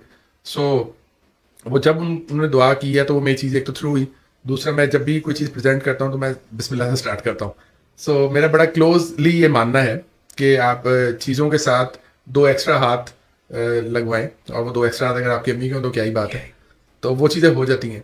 सो अल्हम्दुलिल्लाह it is going very well. और अब मैंने यही देखा है कि मेरे और कुलीग्स, एक मेरे दोस्त हैं जो पीडब्ल्यूसी में मेरे साथ थे, वो आयरलैंड में लगभग यही रोल कर रहे हैं, रिवॉर्ड्स एंड कॉम्पनसेशन का, और एचआर में ही है। इसी तरह बैंक अल्फला के जो इस वक्त हेड ऑफ टोटल रिवॉर्ड्स हैं, वो भी चार्टर्ड अकाउंटेंट है। सो अब चार्टर्ड अकाउंटेंट्स अकाउंट्स के अलावा भी निकल पड़े हैं, और अच्छी बात है आप अपने हेड चेंज करें, क्योंकि आपको तब आइडिया होगा। क्योंकि अकाउंटेंट एक तरह से सोचता है, जब मैं टेबल के इस साइड पे आया फाइनेंस से निकल के, तो मैंने देखा कि दुनिया एक और तरह से भी सोचती है। हम अक्सर जब फाइनेंस में तो कहते थे एचआर वाले तो बिल्कुल वेले होते हैं, कोई काम नहीं करते हैं, हम ही कर रहे हैं सिर्फ, और हमें पता है। बट एक्चुअली ऐसा नहीं है, हर कोई अपने अपने से काम कर रहा है। और एचआर में और मेरा जो रोल है उसमें मेरी पूरी ऑर्गेनाइजेशन के साथ कम्युनिकेशन, या मेरी उनके साथ हर वक्त कहीं ना कहीं किसी ना किसी मोड में मेरी उनके साथ कम्युनिकेशन चल रही होती है। सो एक ऑर्गेनाइजेशन के बिजनेस का वो एक बड़ा अच्छा आइडिया हो गया जो फाइनेंस में रह के शायद उतना नहीं हो रहा था। तो मेरा अपने यंग स्टूडेंट्स को भी यही मशवरा है कि आप ज़रूर फाइनेंस करें, बट जब भी लाइफ में मौका मिले, हाँ तब जब आपको लगे कि अब हाँ मैंने फाइनेंस में बहुत कुछ कर लिया है, या अब मेरे से कोई फाइनेंस निकाल नहीं सकता मेरी, तब आप ज़रूर कोशिश करें कि अदर देन फाइनेंस भी कोई चीज़ें करें। जबरदस्त, बड़ा खूब आपने कहा कि जब आपको लगे कि आपसे कोई फाइनेंस आपकी नहीं निकाल सकता, यानी पहले फाइनेंस पे पक्के हो जाएं, हाँ। कदम जड़ जाए, आप फाइनेंस में मनवा लेते हैं आपको कि हाँ भाई ये बंदा finance, tax, accounts, budgeting, planning सब कर लिया इसने, और इसने उसमें परफॉर्म कर लिया, उसमें रह के आप एक हाई परफॉर्मर बन जाए, ताकि कोई ये ना कहे जी आपने तो किया ही नहीं था कभी, तो फिर आप आगे निकले। अच्छा, आप फातिमा ग्रुप में एचआर को लीड कर रहे हैं, रिवॉर्ड सिस्टम को। अच्छा, उसमें फिर आपके पास एक और जो बड़ी इंटरेस्टिंग पोजीशन है वो ये कि आप पार्टनर भी हैं, जो ट्रेनिंग स्टूडेंट्स आते हैं, चूँकि जो फातिमा ग्रुप है वो भी एक रजिस्टर्ड ट्रेनिंग ऑर्गेनाइजेशन है जहाँ पर स्टूडेंट्स आर्टिकल्स कर सकते हैं। अच्छा, कौन कौन सी स्किल्स स्किल सेट होना चाहिए फातिमा ग्रुप में आने के लिए? जो बच्चे चाहते हैं कि उनके आर्टिकल्स फातिमा ग्रुप में आ जाएं, कौन सा टेस्ट है, किस तरह से आप, आपकी रिक्रूटमेंट क्राइटेरिया क्या है? अच्छा, इसको आंसर करने से पहले मैं थोड़ा सी इसकी ब्रीफ हिस्ट्री बताता हूँ। मैं जब एचआर में आया तो हमारे पास मेरे पोर्टफोलियो में एक चीज़ है जिसे हम सीएसआर कहते हैं, कॉर्पोरेट सोशल रिस्पॉन्सिबिलिटी। और उस कॉर्पोरेट सोशल रिस्पॉन्सिबिलिटी में मैंने अपने डायरेक्टर एचआर को कहा कि जी now the time has come कि हमें अपने प्रोफेशन के लिए भी कुछ करना चाहिए। तो उन्होंने कहा बिल्कुल करें। तो मैंने कहा जी हम क्यों ना सीए के, अब इतने बच्चे पास हो रहे हैं और उन्हें आर्टिकल्स नहीं मिलते हैं, तो हम कुछ ना कुछ कंट्रीब्यूट करना शुरू कर दें, और इस तो प्रोफेशन को भी फ़ायदा होगा, और कहीं ना कहीं हम उन लोगों को जो कि नीडी हैं, जिनको अच्छी जगह नहीं आर्टिकल्स मिल रहे हैं, हम उनको अच्छी जगह के तौर पर देंगे। उन्होंने कहा कि आइडिया आपका अच्छा है, लेकिन लोग फर्म छोड़ के इंडस्ट्री में क्यों आएंगे और फातिमा में ही क्यों आएंगे? तो मैंने उन्हें कहा जी हम फातिमा में अगर वो वाले आर्टिकल की चीज़ें दें जो कि टॉप फर्म्स भी नहीं दे रही हैं, तो क्यों नहीं आएंगे लोग? तो उन्होंने कहा ठीक है। मैंने अपने सीईओ को प्रपोज किया, उन्होंने 1 मिनट भी नहीं लगाया, उन्होंने कहा कि ठीक है आप करें, इसको लेके चलें। सो फातिमा में आने के जो पहला बैच आया, नेचुरली लोग फातिमा को एज ट्रेनिंग एम्प्लॉयर तो नहीं जानते थे।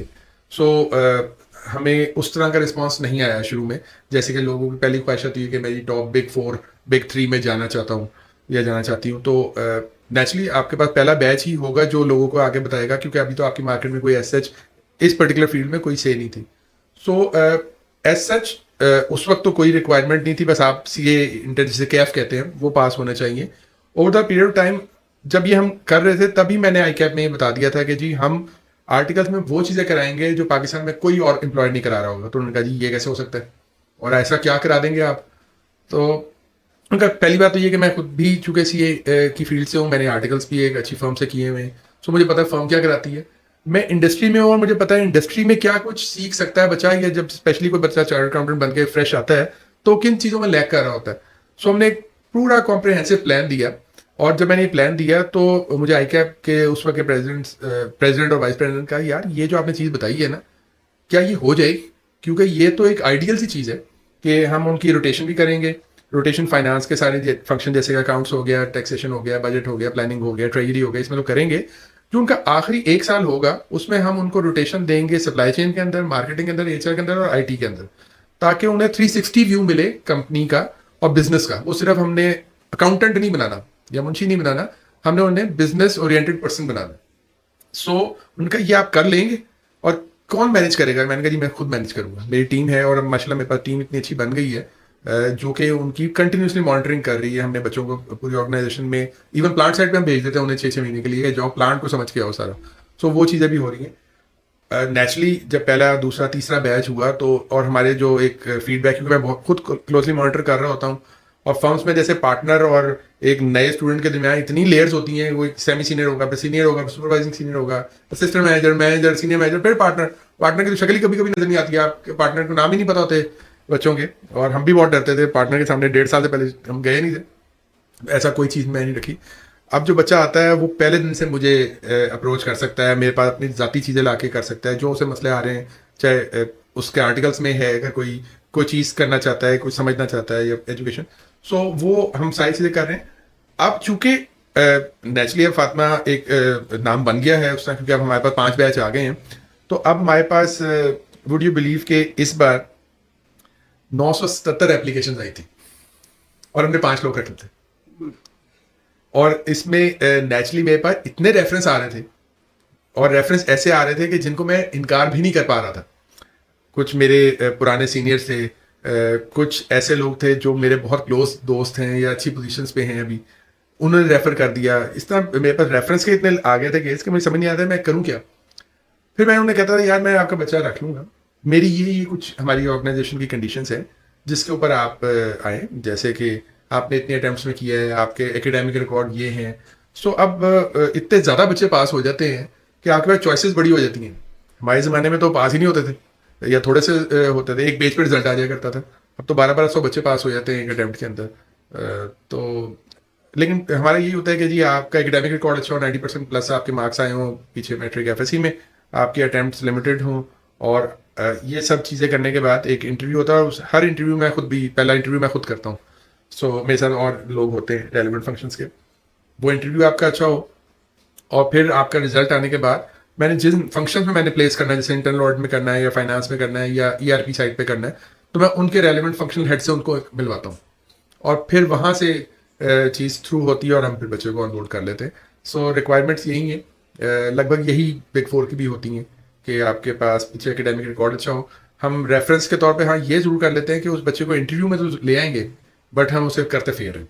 सो ये मैं बता भी देता हूँ अपने रेफरेंस वालों को कि जी मैं सारी तो शायद मैं स्क्रीन भी नहीं कर पा रहा, इतनी ज़्यादा लिस्ट आ जाती है लोगों की, लेकिन मैं इनको फेयर मौका दूंगा, इंटरव्यू में आए, परफॉर्म करें और आ जाए फॉर्म के अंदर और आर्टिकल स्टार्ट करें। तो ये है तरीका। तो सर क्या इस सारी डिस्कशन के बाद आप खुद भी इस पॉइंट पर हैं कि अगर बिग फोर में कहीं से आर्टिकल मिल रहे हैं या फातिमा ग्रुप में मिल रहे हैं तो फातिमा ग्रुप को प्रेफर करना चाहिए? अच्छा देखेंगे, ये बड़ा ट्रिकी क्वेश्चन है। मैं अभी वर्ड एक बोला था एम्पैथी। एम्पैथी का मतलब है कि आप दूसरे के शूज़ में जाके देखें और दूसरे के यहाँ पे दूसरा जो है वो बचा है। देखें, you have to be very clear आपने करना क्या है। हमारे ज़माने में तो इंडस्ट्री आर्टिकल नहीं होते थे, तो हमारे पास तो फर्म ही चॉइस होती थी। अब अगर आप फर्म में जाना चाह रहे हैं या इंडस्ट्री में जाना चाह रहे हैं तो you have to be clear. आप अपना मेंटोर डिफाइन करें, उस मेंटोर को भी ये क्लियर पता होना चाहिए कि इंडस्ट्री के क्या बेनिफिट्स हैं और फर्म के क्या बेनिफिट्स हैं। सो अगर तो आपने आर्टिकल करने के बाद जाना ही इंडस्ट्री में है, तो आप इंडस्ट्री में आर्टिकल करें। और अगर आप कहते हैं कि जी मैं इस तरह का स्टाफ हूँ कि मैंने तो रहना ही फर्म में और इवेंचुअली मैंने वहाँ पार्टनर बनना है, अगर मैंने पार्टनर नहीं बनना तो फिर फर्म में एज सच कोई करियर नहीं है आपका, सो फिर आप फर्म में करें। लेकिन फिर मसला ये आ जाता है कि स्टूडेंट इतने ज़्यादा पास हो जाते हैं और इनटेक बहुत थोड़ी हो रही होती है।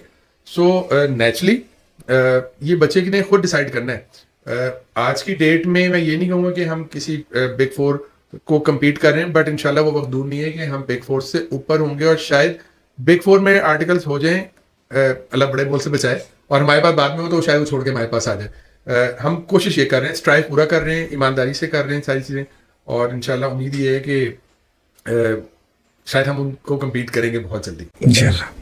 नहीं सर, थोड़ी सॉफ्टर साइड भी आते हैं, आप बाबर आजम की बहुत बड़े फैन। अच्छा देखिए, क्रिकेट हम एज अ पाकिस्तानी और स्पेशली जो 80s और 90s का बच्चा होता है ना, उसे तो क्रिकेट का और हॉकी दो ही हमारे ज़माने में स्पोर्ट्स होते थे, बहुत शौक होता था। तो क्रिकेट नेचुरली हमने खुद बहुत खेली है और बहुत अरसे तक खेली है, यहाँ फातिमा में बहुत खेली है और फिर देखी भी बहुत है। और मैं चूँकि खुद पाकिस्तान क्रिकेट बोर्ड में भी था, सो प्लेयर्स को बड़ा क्लोजली किया। ये Babar Azam was under 15 captain जब मैं PCB में था, और एक कोई ये एशिया कप में इंडिया के साथ जॉइंट विनर बन के आए थे। तो वो जो प्राइज डिस्ट्रीब्यूशन सेरेमनी हुई थी वो मैंने इसको दिया था। He was too young at that time, छोटा सा होता था ये।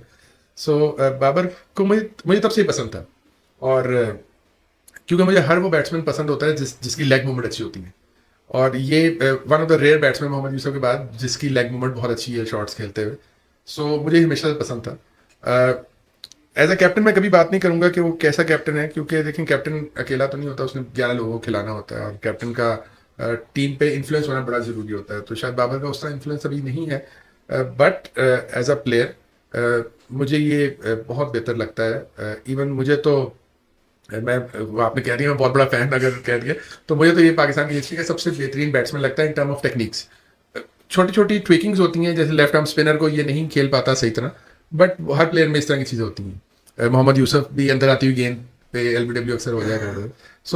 हर प्लेयर की इश्यूज होते हैं, बट मेरे ख्याल से बाबर अगर एक दो चीज़ों को अपना सेट कर ले तो इससे बेहतरीन बैट्समैन इस वक्त तो कोई भी नहीं दुनिया में। मेरा ख्याल से दुनिया। अच्छा, दूसरी साइड जो सॉफ्टवेयर साइड है वो ये कि आप खुद माशाल्लाह बड़ी ज़बरदस्त पॉडकास्ट करते हैं और वो तो ऑनलाइन होती है। कैसे एक्सपीरियंस होता है आपका पॉडकास्ट का? और आप तो मेरा ख्याल है उसमें मतलब उसमें पर्सनैलिटी नहीं होती, मेरा ख्याल है उसमें कोई पर्टिकुलर टॉपिक होता है जिसको एड्रेस कर रहे होते हैं। अच्छा देखिए, हमने फातिमा में पॉडकास्ट शुरू किया था और उसके 6-7 एपिसोड हो चुके हैं। अच्छा, अब उसके अंदर हमने स्टार्ट क्या किया था, हमारे एक थीम है, और वो थीम ये है कि legendary leaders leading by example. हमने अपनी ऑर्गेनाइजेशन के टॉप लीडर से स्टार्ट किया। हमारे ऑर्गेनाइजेशन में एडवाइजर टू CEO हैं, एंड ही इज़ माशाल्लाह 90 ईयर्स, और उनका 65 ईयर का तो एक्सपीरियंस ही है। और हमने वहाँ से उनसे स्टार्ट किया, और हमने वो जब पहला एपिसोड किया तो उस पर हमें इतनी ज़्यादा कवरेज मिली कि उसने फिर हमें कहा कि चलें ये चलते हैं। और हमने अपने अब तक जितने एपिसोड्स किए हैं, हमने हर फंक्शन के हेड को एक एक एपिसोड में बुलाया। हम एक थीम देते हैं और उस थीम पे फिर हम अपना प्रोग्राम कर रहे होते हैं। चूंकि वो लाइव होता है, ऑर्गेनिक होता है, तो उसमें कभी कभी वो ब्लूपर्स भी होते हैं और वो बड़े मजे के होते हैं। बट ये कि चूंकि लाइव हो रहा होता है तो उसमें मार्जिन ऑफ एरर जो है उसको आप ख़त्म नहीं कर सकते। सो वो बड़ा इंटरेस्टिंग होता है। हमने सीखी भी चीज़ें, क्योंकि कोई ट्रेनिंग तो ली नहीं हुई। कैमरे को कैसे देखना है, या ऑडियंस को कैसे मुखातिब करना है, और जो गेस्ट हैं उनके साथ कैसे करना है। कई बार ऐसा भी हुआ है कि मैं कैमरे को देख के बात कर रहा हूँ और मेरे जो गेस्ट हैं वो सामने बैठे हुए हैं, या उनको देख रहा हूँ कैमरा इस तरफ है, उनको भी कभी इस तरह नहीं होता। बड़ा इंटरेस्टिंग होता है वो। सो अभी नेक्स्ट वीक में हमारा फिर एक प्लान है जो हम करने जा रहे हैं, तो वो बड़ा मजे का सेशन होते हैं, और उसमें भी हम सॉफ्टवेयर और प्रोफेशनल दोनों चीज़ों को लेकर चल रहे होते हैं। ज़बरदस्त सर जी। मुझे याद है कि आप दरमियान में कुछ आपको कोई डिजीज़ हो गई थी, कोई बीमारी हो गई थी, और वो बड़ी अजीब सी कोई थी। मुझे शायद 1 मिलियन में से या 10 मिलियन में से एक बंदे को होती। वो क्या था और उससे आपने कैसे रिकवर किया, और अल्लाह ताला के हवाले से क्या ईमान पुख्ता हो? देखें जी, उसमें मैं कहाँ से स्टार्ट करूँ और कहाँ ख़त्म करूँ। मिलर फिशर सिंड्रोम एक वायरस होता है, और ये 1 in 100 million पीपल होता है। सो ये मुझे हुआ था, आउट ऑफ नो वेयर हुआ था। मैं नया नया पीसीबी ज्वाइन किया था और मैं ऑफिस से बिल्कुल ठीक ठाक निकला हूँ, गाड़ी चलाया था। अचानक सिग्नल पे मैंने गाड़ी रोकी और मुझे हल्का चक्कर आया, और मैंने आंखें बंद करके दोबारा खोली तो मेरा विजन डबल हो गया था, यानी कि मुझे हर चीज़ दो नज़र आई थी। बड़ी मुश्किल से मैं घर पहुँचा हूँ, और बिल्कुल ठीक ठाक। जैसे सुबह मैं एक्सरसाइज किया, कि स्टेडियम में 2 चक्कर लगाए थे, मैं डेली वहाँ पे जॉगिंग किया करता था। तो मैं जब घर एंटर हुआ हूँ तो मैं दरवाज़ा खोलने की कोशिश की है, तो मेरा हाथ से वो दरवाजे का लीवर जो है वो नहीं प्रेस हो रहा था, और मुझे फील हुआ है कि मेरी दोनों टांगें पूरी तरह से नमनेस का शिकार हो गई हैं। मैंने ज़ोर से हॉर्न दिया, तो मेरे घर के अंदर गाड़ी खड़ी हुई थी, तो मेरा भाई आया, उसने दरवाज़ा खोल के पूछा क्या, तो मैंने बोलने की कोशिश की, तो मेरी ज़बान जो थी वो मूव ना करे और मुझसे बोला ना जाए। तो उसने यूँ अंदर झांक के देखा, खैर मुझे उसने गाड़ी से बाहर निकाला, ला के बेड पे लिटा दिया, एंड मैं सो गया। सुबह जब मैं उठा हूँ तो मैं कोशिश कर रहा हूँ उठने की, तो मुझसे ना अपने हाथ और टांगे मूव ना करी जाए। मैं कहा शायद बहुत थका हुआ हूँ, इस वजह से नहीं हो रहा। फिर मैंने कोशिश की, मैं ऊपर छत पे देखा, मेरे पंखे भी 2 नज़र आ रहे, जो चीज़ मैं देखूँ 2। तो खैर मेरे अम्मी ने मुझे बिठाया, नहीं नहीं मेरी शादी हुई भी थी, तो उन्होंने मुझे कहा नाश्ता कर लो। मुझे उन्होंने दूध का कप दिया, मैंने वो पीने की कोशिश की तो मेरी नाक से दूध बाहर आना शुरू हो गया। मुझे हॉस्पिटल ले गए तो मेरी गर्दन यूं ढलक जाए एक साइड पे, हाथ पाँव बिल्कुल काम ना करें, व्हीलचेयर पे लेके गए, और खैर वो एडमिट कर लिया। अच्छी बात ये हुई, पहले मुझे उन्होंने आई सर्जन, क्योंकि मेरे आई बॉल्स भी जो थे वो अंदर की तरफ आना शुरू हो गए थे, तो पहले आई सर्जन को दिखाया। तो अच्छा, मेरी मतलब गायनेकोलॉजिस्ट थी और उस वक्त हेड ऑफ डिपार्टमेंट ही थी, तो वो रेलिवेंट डॉक्टर्स के पास ले गई, बट उनका ये हमारा पेशेंट नहीं है। ईएनटी के पास भी ले गए। इवेंचुअली सबने ये कहा कि आप किसी न्यूरो फिजिशियन को दिखाएं। सो वो एक न्यूरो फिजिशियन के पास ले गए जो टॉप मोस्ट उस वक्त थे लाहौर के। उन्होंने कहा कि जी आप फ़ौरन इनका एमआरआई कराएं, सीटी स्कैन और एमआरआई कराएं। वो एमआरआई हुआ, उन्होंने मुझे एडमिट कर लिया नेशनल हॉस्पिटल में। अगले दिन उन्होंने कहा कि उन्होंने कुछ मुझे ड्रिप्स और इंजेक्शन लगाए। उन्होंने कहा जी जो मैं सोच रहा हूँ अगर ये वो ना हुआ तो ये सुबह तक ठीक हो जाएगा। पूरी रात की जब वो अगले दिन आए, उन्होंने आके मेरी हैमरिंग की पहले डिफरेंट जगहों पे, और कुछ स्क्रैच किया चाबी से, तो कुछ फीलिंग ना हुआ। और उन्होंने रिपोर्ट देखी तो उन्होंने कहा कि जी ये मिलर फिशर सिंड्रोम है। और मेरे वालिद को कहा कि मेरे सिर्फ उस वक्त कान काम कर रहे हैं, मेरा बाकी पूरा ऑर्गन खत्म हो गए थे, सिर्फ कान काम कर रहे थे, तो मैं सुन रहा था, क्योंकि आई बॉस मेरे अंदर जा चुके थे बाई टाइम, वाइट हो गई थी आगे। तो उन्होंने कहा कि इसके पास टाइम बड़ा थोड़ा है। अच्छा, अब आप लेटे हुए हैं और सुन रहे हैं कि यार टाइम थोड़ा, क्या मतलब यार, ये तो मैं देखा ही किया, अभी मैं 30 साल का तो हूँ मैं सारा। तो बड़ी जल्दी आपके सामने पूरी लाइफ रिवाइंड होती है जब आपको कोई इस तरह सुनने को मिले ना कि थोड़ा ही टाइम रह गया। क्या मतलब थोड़ा टाइम रह गया यार? तो लेकिन एक इलाज है, लेकिन उसमें रिस्क बहुत ज़्यादा है। मेरे उन्होंने कहा कि जो भी है आप स्टार्ट करें, उनका नहीं, आप सेकंड ओपिनियन ले लें। सेकंड ओपिनियन उनका यही है, तो आप इनके वाइल्स मिलते हैं। अब वो हमने इंडिया से मंगवाया क्योंकि वो पाकिस्तान में उस वक्त अवेलेबल नहीं थे, और ये दिन के 13 लगेंगे और ये 5 दिन लगेंगे। 65 वाइल्स मंगवाए आप, इतने बड़े साइज़ का इंजेक्शन जो ड्रिप के थ्रू जाएगा। बट उसने कहा कि जी हमें नहीं पता जब ये वाइल्स जाएंगे तो ये बॉडी किस तरह रिएक्ट करेगी, हो सकता है कोई पार्ट परमानेंटली डिसेबल हो जाए। तो लेकिन ये है कि चांसेस होते हैं इसमें सर्वाइव करने के, तो आप जल्दी मंगवाएं। वो मंगवाए, वो लगाना शुरू किए। उन्होंने कहा कि जी चूँकि जब ये लगेंगे तो इनके बॉडी के सारे पार्ट्स जो हैं वो कुछ दिनों के लिए बिल्कुल ख़त्म हो जाएंगे। सो आपने परेशान नहीं होना। अगर ये इनकी हार्ट बीट और बाकी चीज़ों ने कोई गड़बड़ नहीं की तो ये सर्वाइव कर जाएंगे, लेकिन अगर इसमें कोई पार्ट परमानेंटली डिसेबल हो गया तो उसकी कोई गारंटी नहीं है। वो डॉक्टर किंग एडवर्ड के प्रोफेसर थे, उन्होंने कहा कि जी मैं 25 साल से न्यूरोलॉजी पढ़ा रहा हूँ और ये मेरा पहला पेशेंट है। मैं पढ़ा रहा हूँ लेकिन मेरे सामने आया नहीं है कोई वो केस। इतना रेयर प्रॉब्लम है। क्योंकि वो कहते हैं आमतौर पे ये होता है पर वो पता ही नहीं चलता, डायग्नोज नहीं होता, उससे पहले ही पेशेंट जो है वो एक्सपायर हो जाता है। तो आप सही टाइम पे ले आए। बहरहाल वो ट्रीटमेंट हुआ। अब वो जब ट्रीटमेंट 5 दिन वो लगे आईसीयू के अंदर, फिर मुझे नाक से उन्होंने वो लगा दी एनजी और उसके थ्रू मेरी सारी वो फीडिंग हो रही थी। वो बड़ा टफ था क्योंकि वो गले से गुजर के स्टमक तक जाती है, वो बहुत टफ था वो। बहरहाल वो उससे हुआ।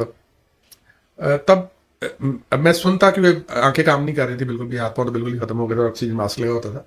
तो उसमें अब सुनने में आया कि जी मेरे फादर, मैं भी पूछ रही थी कि बताएंगे कब ठीक होगा कैसे, ये बिल्कुल ऐसे ही पड़ा हुआ है बेड पे। तो कहते थे नहीं ये बॉडी सर्वाइव कर गई है, इंशाल्लाह ये 2 साल के अंदर खड़ा हो जाएगा। जब मैं सुनता हूँ यार 2 साल, मैं 2 साल ऐसे ही रहूंगा मैं। यानी आप सुन रहे थे, बाकी सब सिर्फ कुछ मेरे है। कान काम कर रहे थे और डॉक्टर भी ये कह रहा था कि मुझे नहीं पता इसके कान काम कर रहे हैं कि नहीं कर रहे हैं, क्योंकि अदरवाइज मेरी बॉडी का कोई ऑर्गन नहीं हिल रहा था। यानी आप ये भी नहीं बता पा रहे कि भाई मेरे कान काम कर रहे हाँ जी, उन्हें भी नहीं पता चल रहा है कि मैं सुन रहा हूँ कि नहीं सुन रहा, क्योंकि मेरी कोई बॉडी का पार्ट नहीं मूव करता था। बल्कि उस पर आपने वो अल्लाह से ईमान पुख्तगी की बात की तो हैसियत भी पता चली। एक दिन रात का कोई, रात के दिन मुझे तो पता नहीं चल रहा होता था, लेकिन रात का इतना पता चलता था कि खामोशी हो जाती थी वो आईसीयू में ना, तो इसका मतलब रात हो गई है, लोग चुप हो गए। एक मक्खी मेरे ना यहाँ कहीं आगे बैठी है इस जगह पे, अब वो ना चलना शुरू हो गई इस तरह करके ना। अब मेरे में ना इतनी हिम्मत नहीं थी कि मैं उसे झटका देके ना अपने मुंह से डालूं, मुझे डर था ये कहीं मेरे ऑक्सीजन मास्क के अंदर ना घुस जाए और वो फिर नाक में ना हो जाए, क्योंकि मुझे फील हो रहा था कि कोई चीज़ बैठ गई आके और वो नेचुरली मक्खी होगी जो मुंह पे चल रही है। तो वो मैंने फिर जोर जोर से जब सांस लिया तो वो पीछे जो ऑपरेटर्स होते हैं वो हिलना शुरू हो गए, तो उस पर वो कोई बंदा आया वो उड़ गई, तो तब फील हुआ। लेकिन उस वक्त ये था कि 2 साल उन्होंने टाइम दिया था कि हो जाएगा, पर अल्हम्दुलिल्लाह विल पावर बहुत थी, कोशिश ये थी कि निकलूँ इसमें से बाहर। तो अल्हम्दुलिल्लाह मुझे याद है 2 महीने 28 दिन के बाद मैंने गाड़ी चला ली थी। मैं पीसीबी में जाना शुरू हो गया, मतलब मैं बिल्कुल अभी पैरालिसिस में था, तो मैंने कहा मुझे पीसीबी ले जाए, मुझे ऑफिस में बिठा दें। So people are very kind. Ijaz भाई उन दिनों चेयरमैन होता था, मेरे रूम में आए, मैं इस टाइम बैठा हुआ था, एनक लगाई होती है एक स्पेसिफिक, एक आंख बंद होती है उसमें। तो उन्होंने कहा कि और बेटा तुमने काम कोई नहीं करना, अल्लाह जन्नत नसीब करे, इंतकाल हो गया उनका। और उन्होंने कहा बेटा काम कोई नहीं करना तुमने, ये एक बंदा अंदर बैठा है, एक पीएन अंदर बैठाते थे, एक बाहर बैठाते थे, 2 हीटर लगे होते थे, और जब तक तुम्हारा दिल करता है बैठो, जब घर जाना है बटन दबा देना, मैं ड्राइवर घर छोड़ देगा। तो उन्होंने बड़ा सपोर्ट किया। बट मेरा ये था मैं नॉर्मलाइज होना शुरू करूँ, लाइफ में आऊँ। घर में तो बड़े बड़े आप कुछ भी नहीं कर रहे होते, तो उस माहौल से बाहर निकलूँ। सो वो अल्लाह का शुक्र है, वहाँ जाके फिर कोशिश किया पेन पकड़ना शुरू करूँ, किस तरह कोई कोई वर्ड लिखना शुरू करूँ, पेन हाथ में होल्ड करूँ, नजर ना आए। तो पेपर एक मैं उन्हें कहता था मुझे कोई चीज़ दे दे, मैं उस पर कम से कम हाथ तो चलाना शुरू करूँ, तो वो अजीब व गरीब किस्म की वो राइटिंग आ रही होती। बहरहाल अल्लाह का बड़ा शुक्र है जी, आहिस्ता आहिस्ता विजन ठीक होना शुरू हुआ, हाथों में थोड़ी जान आना शुरू की, तो पेन होल्ड करना शुरू कर लिया। टांगों की एक्सरसाइज वो थेरेपिस्ट आता था उसने कराना शुरू की। पैर तो स्ट्रेट थी, फिर आहिस्ता आहिस्ता थोड़ी सी मूवमेंट आई। तो वो it was second life, completely a second life. Aahista Aahista आंखों का विजन वापस आना शुरू किया, चेहरे के कट बदल गए थे मेरे, अभी तक वो पहले वाले नहीं हुए, वो डिफरेंट ही हैं। सो लेकिन अल्लाह का बड़ा शुक्र है। उस वक्त मैं सोचता था क्या मैं कभी चल सकूंगा, अपने आप से क्वेश्चन करता था क्या मैं कभी बोल सकूंगा, क्या कभी मैं नॉर्मल बंदे की तरह पढ़ा सकूंगा, या कभी गाड़ी चला सकूंगा, कभी अपनी बेटी को होल्ड कर सकूंगा, क्योंकि ये इतना भी नहीं मैं उठा पाता था। मुझे जो वो कप देते थे तो वो कहते थे ये इन्होंने खुद नहीं उठाना पानी का, ये कोई पिलाए हैं। तो क्या मैं जब पानी पीऊंगा तो मेरे यहाँ से बहेगा तो नहीं, वो पानी आधा से बह भी जाता था। और आंखें मेरी जो थी वो फिक्स हो गए थे, आई बॉल्स, तो मुझे गर्दन यूं हिलानी पड़ती थी क्योंकि आंखें नहीं हिलती थी। ये सारे क्वेश्चन मैं अपने आप से करता था। अल्लाह हैज़ बीन वेरी काइंड। तो अल्लाह का शुक्र है, नॉर्मलाइज अल्लाह ने किया और सेकंड लाइफ अल्लाह ने दी। सर आप माशाल्लाह भी हज करके इस साल में ही आए हैं, कैसा लगा अल्लाह ताला से मिलना? अल्हम्दुलिल्लाह जी, इनक्रेडिबल जर्नी। और जितना अल्लाह का शुक्र अदा करें, क्योंकि मेरा बड़ा अब तो बड़ा क्लोजली मानना हो गया है कि अल्लाह मियाँ जब तक बुलावा नहीं आएगा ना उसके घर से, आप पहुँच नहीं सकते। मेरा पिछला प्लान था हज पे जाने का, और हज पे जाने से यानी कि एक दिन बाद मैंने अपनी बुकिंग करानी थी। सो मुझे किसी एक प्रॉपर्टी डीलर का फ़ोन आया कि जी आपके साथ वाला प्लॉट बिक रहा है, तो आप लेना चाहते हैं? मैंने कहा नहीं। उसने कहा ले ले ले ले ले ले। मैंने अपनी मिस पूछा ले लो, मैंने लिया, और वो सारे पैसे वहाँ में मेरे लग गए, मेरे पास के पैसे नहीं बचे। मैं वही सोच रहा, मैं कहा यार अल्लाह मियाँ ने बुलाया ही, यहाँ से ही बंदा आउट ऑफ नोवेयर आ गया।